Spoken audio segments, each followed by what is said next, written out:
7 দিন পর প্রাণ ফিরেছে রাজধানীর থানাগুলোতে। চলছে সাধারণ ডায়েরি সহ দাপ্তরিক কাজ। তবে নিরাপত্তাহীনতায় এখনো বাইরে বের হওয়ার সাহস পাচ্ছেন না পুলিশ। এদিকে ছন্দপতনের পর ঢাকার রাস্তায় কাজ শুরু করেছে ট্রাফিক পুলিশ। এর মধ্যে কারণ বাজার, ফার্মগেট, বাংলা মোটর, মিরপুর, গুলশান ও উত্তরায় যান চলাচল নিয়ন্ত্রণ করছে ট্রাফিক পুলিশের সদস্যরা। রিপোর্ট করেছেন এস.এম. ফয়েজ। ছাত্র জনতার আন্দোলনের মুখে শেখ হাসিনার পতনের এক সপ্তাহ পর রাজধানীর রাস্তায় যানবাহন নিয়ন্ত্রণের কাজে ফিরেছে ট্রাফিক পুলিশ।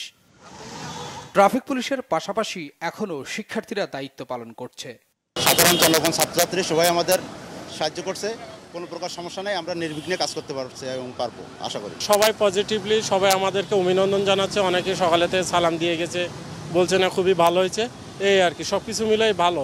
অতীতের ভুল থেকে শিক্ষা নিয়ে জনগণের পাশে থাকার কথা জানান পুলিশের ঊর্ধ্বতন কর্মকর্তারা।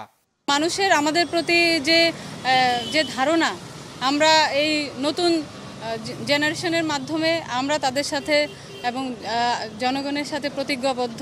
আমরা অবশ্যই আগের চেয়েও বেশি পেশাদারিত্ব নিয়ে, ভালো মনোভাব নিয়ে দেশ পরিবর্তনের জন্য আমরা কাজ করে যাব ইনশাআল্লাহ।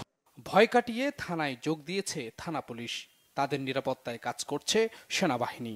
থানায় এখন অনেক ভালো কাজ করে, আগের মতো কাউরে কিছু দেওয়ান লাগে না। এখন আমরা নিঃস্বার্থে থানায় কাজ করে দিবে পুলিশ বাহিনী। আসলে পুলিশ বাহিনী অনেক ভালো, এখন তাদেরকে ব্যবহার করা হয়েছে। থানায় আসছি, এটা আমরা থানায় একটা জিডি করতে আসি, এই অভিযোগ বলতে আসি। এই যে অভিযোগ আসতেছে, জিডি আসতেছে, আমরা এগুলা জনসেবা দিচ্ছি।